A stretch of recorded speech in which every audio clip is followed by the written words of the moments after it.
장에서 와인 콘서트장에서 듣는 듯한 그런 정말로 아름다운 하모니였습니다.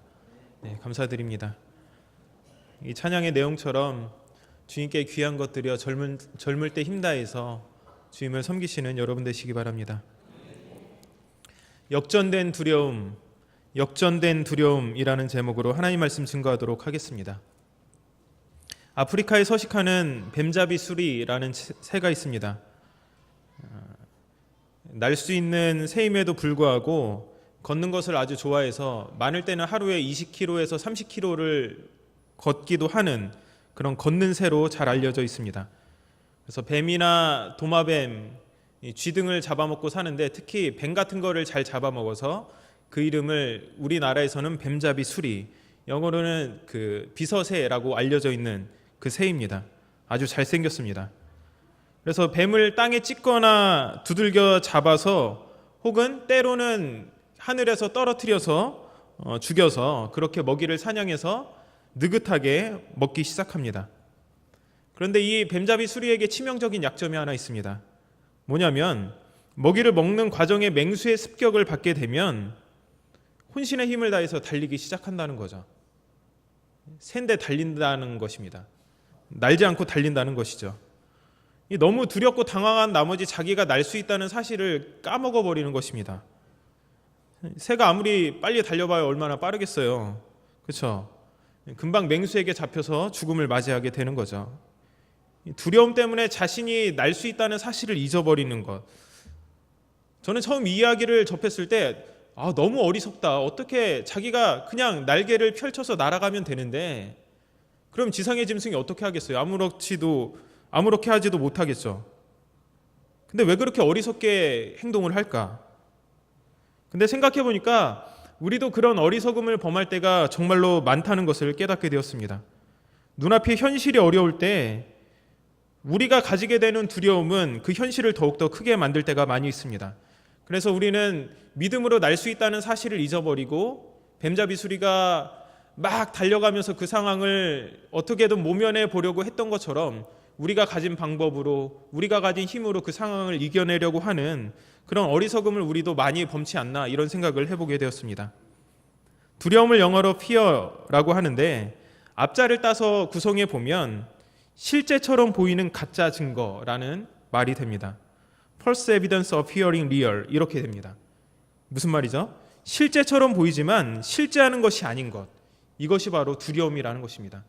근데 우리는 믿음으로 산다고 하면서도 때때로 이 두려움에 너무 많이 사로잡혀서 실제로 우리의 삶 가운데 일어나지 않는 일임에도 불구하고 그것에 사로잡혀서 우리가 믿음으로 행동하지 못할 때가 너무나도 많습니다. 오늘 말씀에서 우리는 느헤미야를 두려움에 빠지게 해서 성벽 공사를 포기하게 만들려고 했던 대적들의 계획을 봅니다. 오늘 말씀에서 가장 많이 나오는 말이 뭐죠? 두렵게 하고자 하여. 대적들은 계속해서 느헤미야를 두렵게 하고자 했습니다. 그러나 느헤미야는 이게 가짜라는 것을 알았어요. 실제하는 것이 아니라는 것을 알았습니다. 그래서 가짜 두려움에 속지 않고 실제하시는, 존재하시는 이 하나님을 두려워하고 의지함으로 모든 상황을 이겨나갈 수 있었다는 것을 오늘 우리에게 말씀해주고 있습니다. 우리 하나님은 존재하시는 분이십니다. 실제하시는 분이십니다. 그 하나님이 가장 크시기 때문에 느헤미야는 모든 대적들의 이러한 두렵게 하고자 하는 계획들을 물리칠 수 있었다는 것입니다. 성벽을 건축하는 동안 대적들이 끊임없이 회방해 왔어요. 우리가 지금까지 살펴본 것처럼 가진 방법을 다 동원해서 어떻게든 이 성벽 공사를 멈추려고 그들이 노력을 했습니다. 이러한 대적들의 위협을 통해서 내부적인 분열을 겪기도 했고요. 또 외부적인 협박 가운데 노출되기도 했습니다. 근데 느헤미야는 흔들리지 않고 하나님 앞에 기도하면서 지혜롭게 모든 공격을 효과적으로 막아냅니다. 나아가 무너진 성벽처럼 처참하게 무너져 있던 유대 사회의 병폐가 드러났을 때 느헤미야는 하나님을 경외하는 가운데 너희가 행해야 한다 이렇게 강력하게 촉구하면서 사회 개혁을 일으키기도 했습니다. 그리고 이러한 리더십 뒤에는 지도자로서 다른 사람들보다 뛰어난 모범을 보인 하나님을 경외하는 삶이 먼저 이 느헤미야에게 있었습니다. 그런데 대적들은 끝까지 포기하지 않았습니다. 성벽이 완공되고 그리고 그들이 기뻐할 때도 대적들은 포기하지 않았다는 것을 오늘 말씀을 통해서 우리는 확인해 볼 수 있습니다. 계속해서 느헤미야를 시험하고 그 믿음을 도전해 오고 속이려고 합니다. 왜 그랬을까요? 여러분, 왜 그랬을까요? 대적이 왜 그렇게 끊임없이 느헤미야를 견제하고 두렵게 만들어서 이 성벽 공사를 포기하도록 노력을 했을까요? 아이러니하게도 자기 자신들이 느헤미야에게서 두려움을 느꼈기 때문입니다. 2장에서 느헤미야가 예루살렘에 왔다는 소식을 들은 이방 사람들의 반응이 뭐였죠? 근심이었습니다. 근심. 두려워했다는 거죠. 2장 10절의 말씀을 보면 호론 사람 산발락과 종이었던 암몬 사람 도비아가 이스라엘 자손을 흥왕하게 하려는 사람이 왔다함을 듣고 심히 근심하더라. 이렇게 말씀을 하고 있습니다. 죽음의 수용소에서라는 책으로 잘 알려진 빅터 프랭클린은 이렇게 말했습니다. 두려움은 두려워하는 것을 현실로 만든다. 두려움은 두려워하는 것을 현실로 만든다. 실제로 그랬다는 거죠. 느헤미야를 향한 이들의 걱정과 근심은 실제가 되었고 성벽 공사가 이제 거의 다 끝나게 되니까 그들은 더욱더 초조해졌던 것이죠. 그래서 마지막 총력전을 벌입니다. 위장된 평화로, 흉흉한 소문으로, 내부자 포섭으로 느헤미야를 어떻게든 궁지에 몰아넣으려고 했습니다.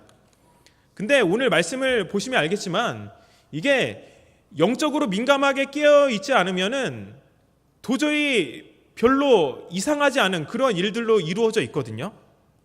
그래서 별것 아닌 것처럼 보이는 일들로 대적이 일들을 치밀하게 꾸몄지만 느헤미야는 영적으로 민감하고 분별력을 가진 사람들이었기 때문에 적들의 모든 계획을 와해시켜버릴 수 있었습니다. 오늘 말씀을 우리가 차근차근히 살펴보면서 그가 어떻게 이 모든 두려움을 이겨낼 수 있었는지를 한번 살펴보려고 합니다. 먼저 대적들은 평화를 위장하여서, 즉 위장된 평화로 느헤미야에게 접근하려고 했습니다. 이제 성벽이 거의 중수되었습니다. 성벽에 허물어진 틈을 남김없이 메웠고 문짝만 달면 되는 성벽 공사의 마지막에 와 있었을 때 그 소식을 들은 대적들이 어떻게 했는지를 이 1절에서 그리고 2절에서 우리에게 말씀해 주고 있습니다. 우리 한번 읽어보겠습니다. 시작.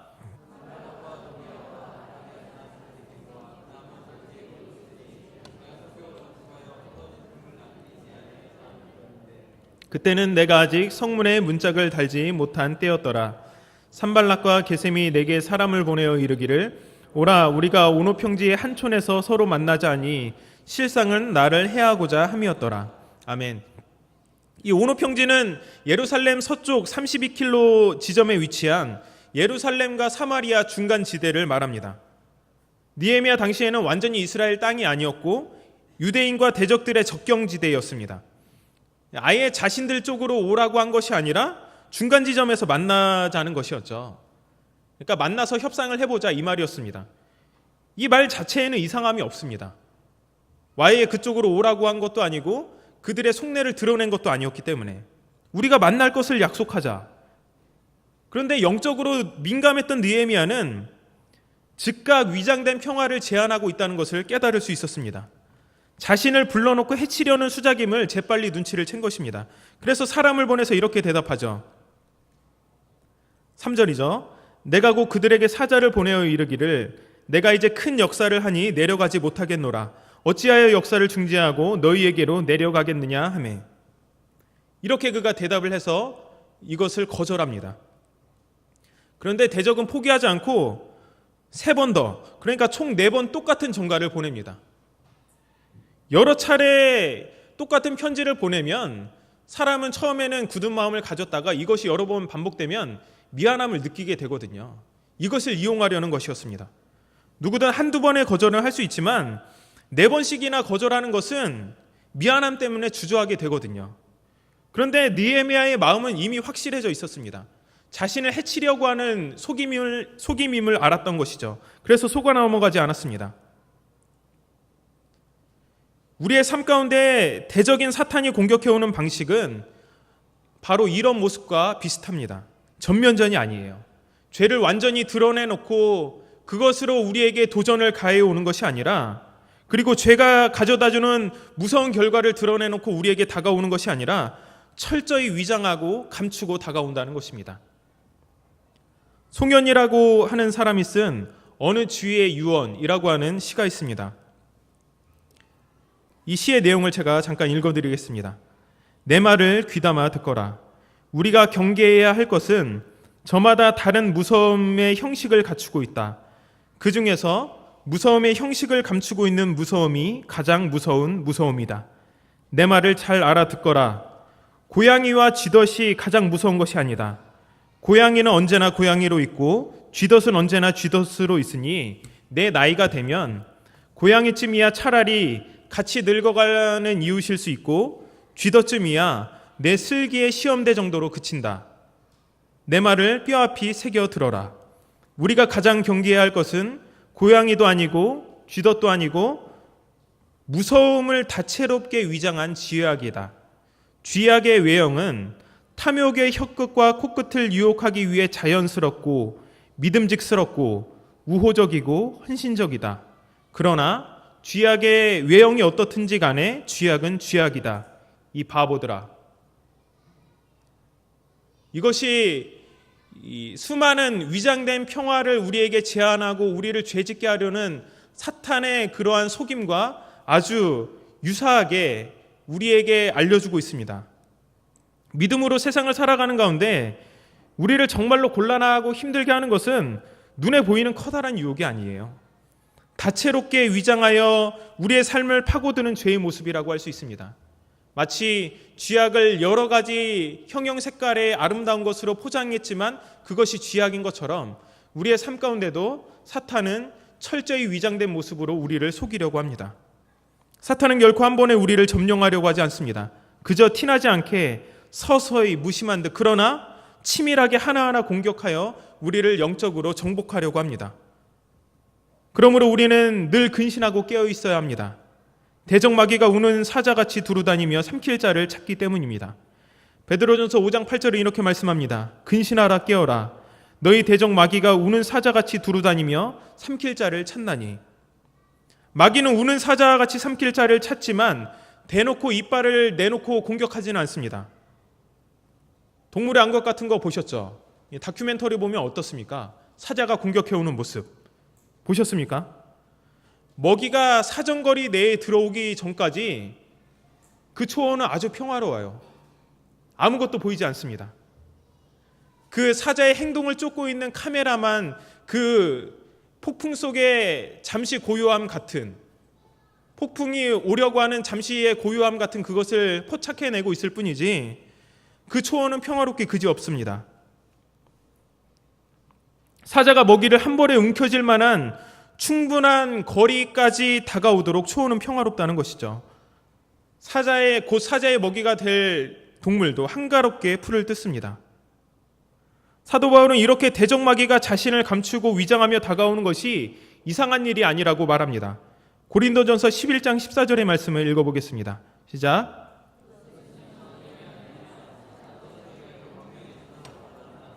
아멘. 사탄도 자기를 뭐로 가장한다고요? 광명의 천사로 가장한다는 것입니다. 그러므로 우리는 깨어 있어야 합니다. 깨어 기도해야 합니다. 영적인 분별력이 바로 여기에서 나오기 때문입니다. 우리 평상시의 경건에서 이러한 것이 나오기 때문입니다. 절대적인 하나님 말씀의 기준이 없다면 넘어지고 쓰러지고 자빠질 수밖에 없다는 것이죠. 그러므로 늘 하나님의 말씀을 듣고 마음에 새기고 영적인 분별력을 가지고 우리는 악에서 승리할 수 있어야 합니다. 이것이 바로 느헤미야가 대적들의 계획을 물리쳤던 첫 번째 승리의 공식이었습니다. 만나서 해하려고 하는 작전이 통하지 않자 대적들은 드디어 그들의 본색을 드러냅니다. 흉흉한 소문과 내부자 매수를 통하여서 느헤미야를 두려움에 사로잡히게 하고 그리고 스스로 낭망하여서 성벽 공사를 중지하도록 그들이 다시금 계획을 수정하게 됩니다. 먼저 흉흉한 소문으로 이 느헤미야를 두렵게 하고자 하죠. 5절부터 7절까지의 말씀을 읽겠습니다. 시작.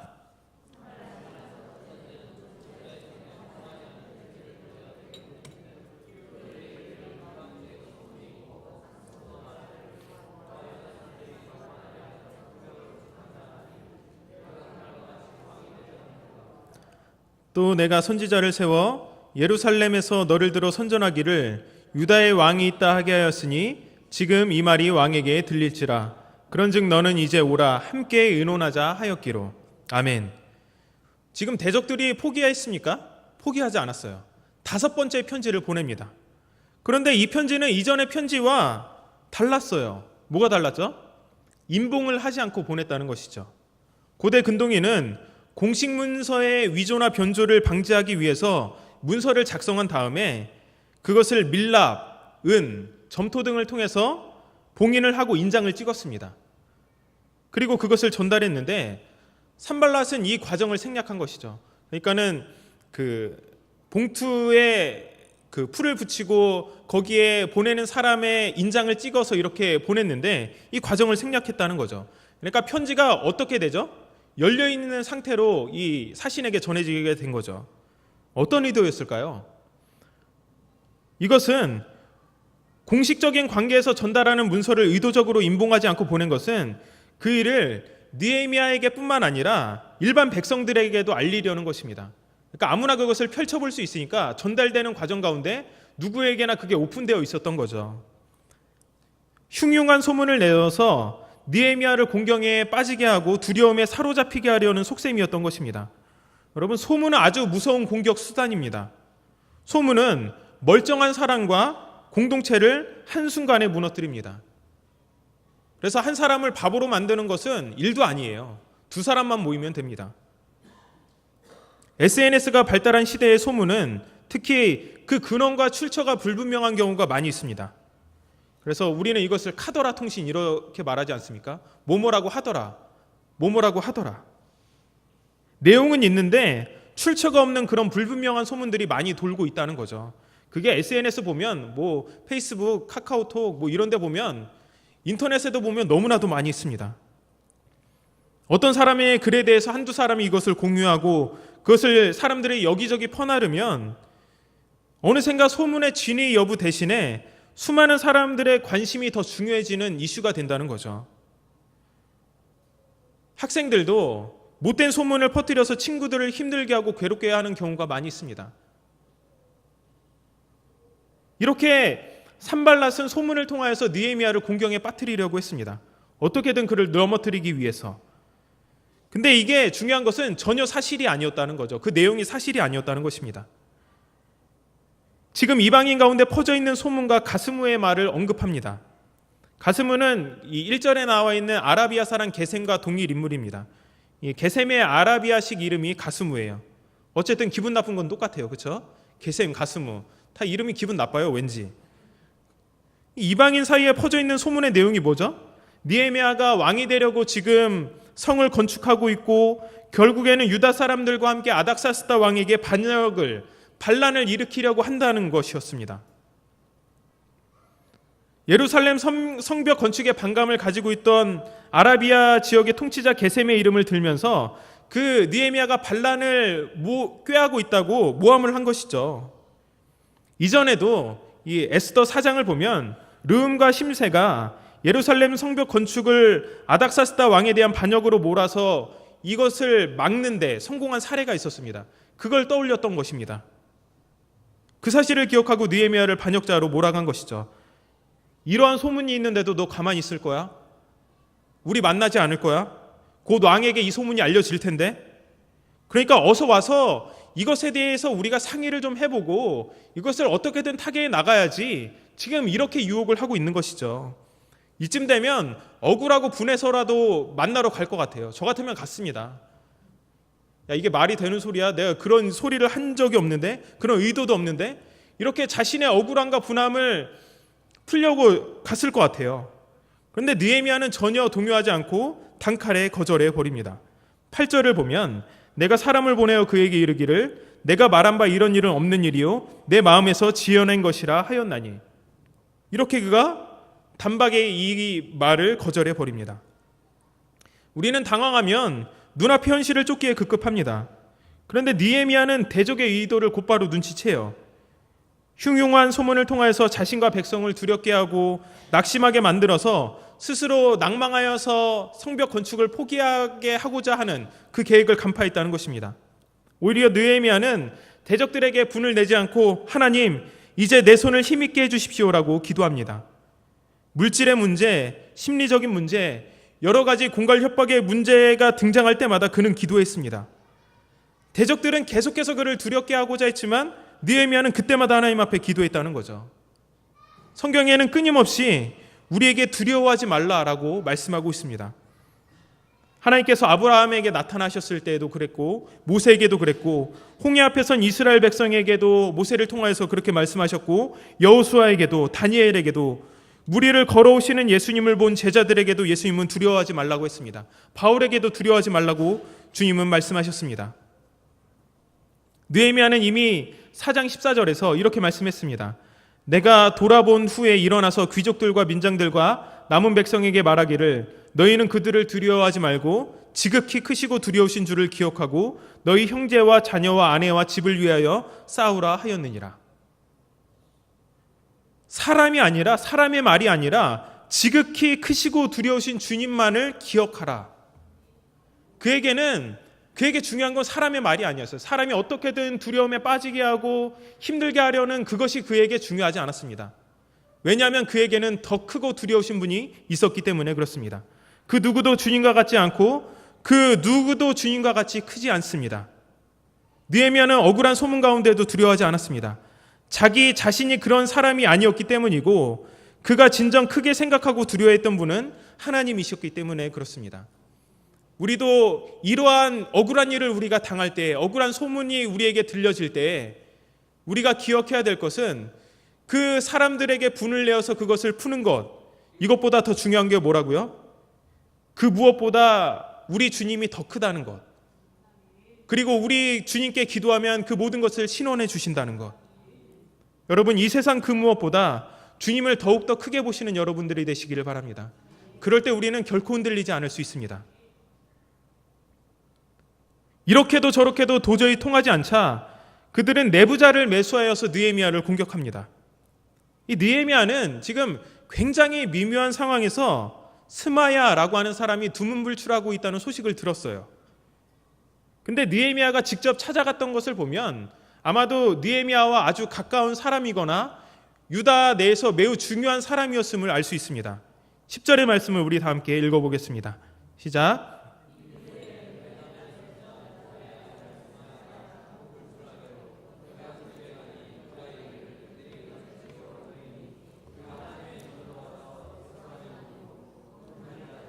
저들이 반드시 밤에 와서 너를 죽이리라 하기로.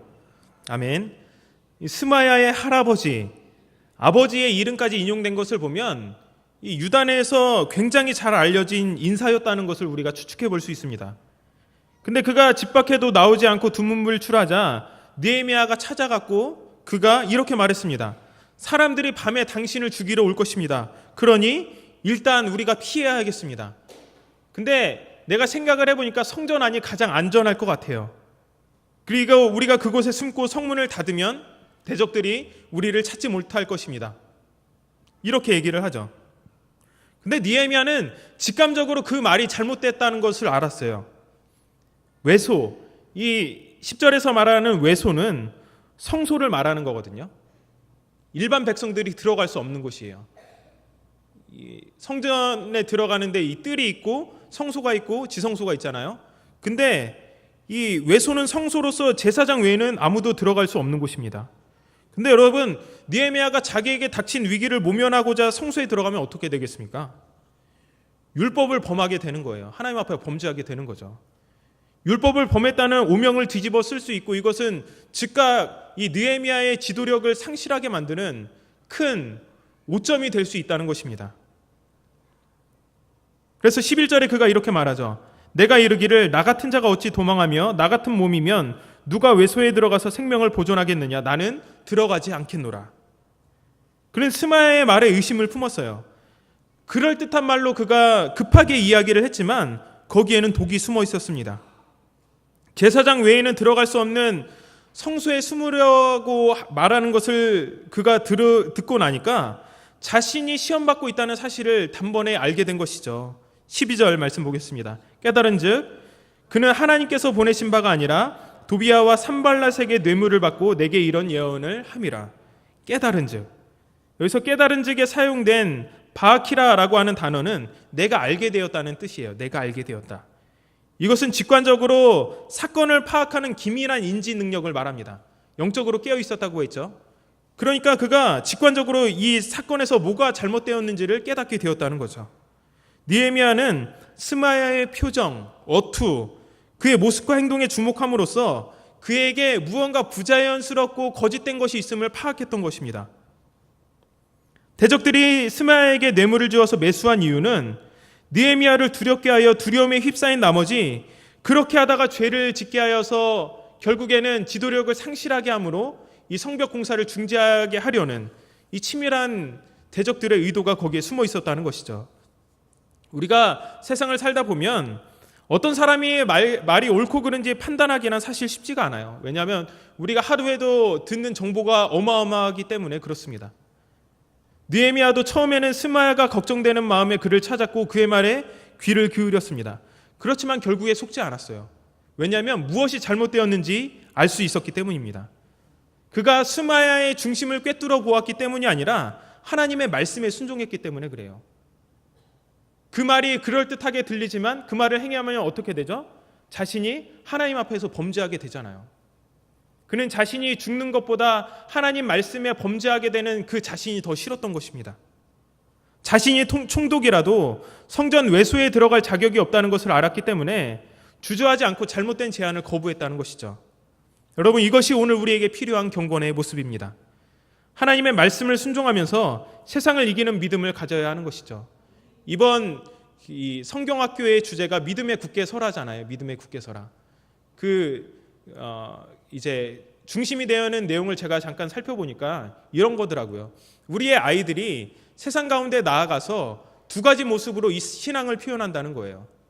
세상의 도전이 너무 거센 나머지 세상에 순응해 버리거나 아니면은 세상의 그러한 모습들과 자신의 모습을 일치화시키지 못하고, 그러니까 세상에서 어떻게 믿음으로 살아가야 되는지 모르고 세상에서 자신을 격리한다는 거예요. 이 두 가지 극단적인 모습으로 살아가고 있다는 것입니다. 근데 우리도 그렇게 살아가고 있지 않습니까? 하나님의 말씀에 순종한다고 하면서 세상을 이기는 믿음, 우리가 이렇게 이야기를 하지만 실제로 우리의 삶은 어쩌면 이 둘 중에 하나예요. 세상에 적당히 타협하면서 살거나 아니면 세상으로부터 나는 경건하니까 세상이 섞일 수 없어 라고 하는 세상과 격리된 모습, 이런 모습이 우리의 모습이 아니냐는 것입니다. 우리가 하루에도 겪는 수많은 선택의 과정과 사람들의 말 가운데 올바르고 고든 길로 가려면 모든 잣대가 결국에는 하나님의 말씀에 있어야 돼요. 이것이 우리의 세계관이어야 합니다. 그래야 우리가 세상 가운데서 승리할 수 있는 하나님의 사람이 될 수 있다는 거죠. 근데 문제는 말씀을 기준으로 우리가 살다 보면 손해볼 때가 너무 많아요. 그런데요, 그럴지라도 좀 손해를 보더라도 우리는 이 말씀을 따라 행해야 합니다. 느헤미야가 자신의 목숨을 버리는 것보다 하나님의 말씀을 더 소중하게 여겼던 것처럼 우리도 그러해야 된다는 거죠. 많은 그리스도인들이 말씀대로 살면 자신이 보게 되는 손해가 아쉬워서, 혹은 그렇게 정직하고 성실하게 살면 다른 사람들이 얕볼까 봐 적당히 세상과 타협하면서 살아갑니다. 세상보다 하나님의 판단을 더 두려워해요. 느헤미야가 대적들의 살해 위협에 대한 소식을 듣고 그것을 더 두려워했다면 어떻게 했을까요? 적당히 타협하고, 그래, 내가 그동안 많이 노력했지, 이쯤에서 한번 물러나는 것도 지혜야, 스마야의 말대로 하자, 이랬겠죠. 율법을 범하는 죄를 결국 짓게 되었을 것입니다. 여러분, 우리는 세상의 판단과 잣대, 그 기준을 두려워해서는 안 됩니다. 왜냐하면 우리가 진정 두려워해야 될 분은 하나님이시기 때문에 그렇습니다. 그러므로 흔들림 없이 우리는 하나님을 경외할 수 있어야 합니다. 마태복음 10장 28절은 준엄한 경고의 말씀으로 우리에게 이렇게 말씀하고 있습니다. 몸은 죽여도 영혼은 능히 죽이지 못하는 자들을 두려워하지 말고 오직 몸과 영혼을 능히 지옥에 멸하실 수 있는 일을 두려워하라. 이 세상 사람들이 우리에게 가하는 도전은 우리 하나님께서 우리를 사랑하시고 택하시고 인도하시는 것에 비하면 아무것도 아닙니다. 수많은 사람들이 하나님의 사랑을 약점 삼아 하나님의 말씀을 얕잡아 보고 말씀대로 행하지 않습니다. 오히려 세상을 두려워하는 가운데 살아갑니다. 우리는 그래서는 안 됩니다. 하나님만 경외하며 살아가면 여러분 반드시 승리하게 되어 있습니다. 그 길이 조금 멀어 보일지라도, 조금 손해 볼지라도 반드시 마지막에는 승리하게 되어 있다는 것입니다. 반드시 우리의 이름을 높아지게 만드신다는 것입니다.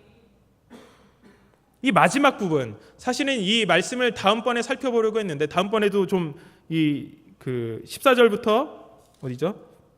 이 15절부터 다시 한번 다루게 될 텐데, 이 말씀에 이 일의 결말이 어떻게 되었는지 우리에게 알려주고 있어요. 대적들의 갖은 비방과 협박, 회유, 그리고 살해 위협에도 드디어 성벽이 완공되죠. 52일 만에 이룬 기적입니다. 우리 15절과 16절을 읽어보겠습니다. 시작.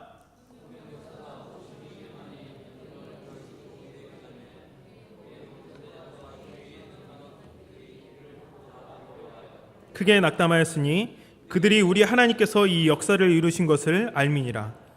이방 족속들이 이를 듣고 다 어떻게 했다고요? 두려워하여 크게 낙담하였다. 그들이 끊임없이 느헤미야를 두렵게 하고자 했지만 두려움이 이제 역전되었습니다. 그들이 두려워하기 시작했어요. 가진 방법을 다하여서 공격하고 두려움을 심어주어서 스스로 자멸하게 하려 했지만 느헤미야는 꿋꿋이 믿음으로 버텨내었고 영적인 기민함으로 그 모든 상황을 헤쳐나갔고 이제 두려움이 역전되었다는 것입니다. 여러분, 대적들이 가장 두려워했던 것이 뭐죠? 그들이 우리 하나님께서 이 역사를 이루신 것인 줄 알았기 때문이다. 이렇게 말씀하고 있습니다. 이 모든 일을 하나님께서 이루신 것인 줄 알았기 때문이다. 하나님께서 말씀하신 것 순종하면서 따라가다 보면 바로 이러한 승리의 결과를 얻을 수 있게 된다는 것입니다. 그렇습니다. 어떤 상황 가운데도 두려워하지 않고 굳건한 믿음으로 나아가면 우리는 언제나 승리하시는, 그리고 승리를 이루시는 하나님을 경험할 수 있습니다. 우리는 이렇게 늘 믿음으로 살아가지만 끊임없이 우리를 두렵게 하는 여러 가지 두려움과 마주하게 됩니다. 날마다 우리가 하나님 앞에서 믿음으로 살겠노라고 끊임없이 다짐하고 우리가 나아갈지라도 끊임없이 두려움은 우리를 안팎으로 공격해 올 것입니다. 보세요. 성벽 완공의 소식을 듣고 대적들은 두려워하고 낙담했습니다. 그러면 포기했을까요, 대적이? 아니에요. 포기하지 않았어요. 포기하지 않고 계속해서 두려움을 이용해 느헤미야를 공격해왔습니다. 오늘 마지막 절인 19절의 말씀 보겠습니다. 그들이 도비아의 선행을 내 앞에 말하고 또 내 말도 그에게 전하매 도비아가 내게 편지하여 나를 두렵게 하고자 하였느니라. 도비아는 유대 지도자들과 긴밀한 관계를 맺고 있던 사람이었어요. 그리고 그와 동맹한 자들은 느헤미야 앞에서 도비아는 잘못이 없다고 두둔했습니다. 그리고 이런 불편한 관계 속에서 도비아는 계속해서 느헤미야에게 도전을 가해왔던 거죠. 여러분, 우리가 두려움 가운데서 한번 승리했다고 영원히 그것이 우리를 떠나가는 것이 아닙니다. 또 믿음이 약해지고 하나님과의 친밀감에서 멀어질 때 두려움은 언제든 우리를 사로잡아서 실족하려고 기회를 노릴 것입니다.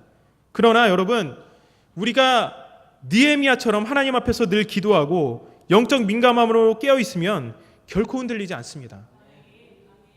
그에게 계속해서 이러한 도전이 지금까지 셀 수 없이 많이 왔었지만은 그가 흔들리지 않고 실족하지 않고 쓰러지지 않았던 이유가 무엇입니까?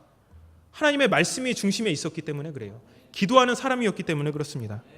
영적으로 이 모든 것이 그를 영적으로 민감하게 했기 때문에 그렇습니다. 여러분, 오늘도 우리에게 다가오는 수많은 두려움들이 있습니다.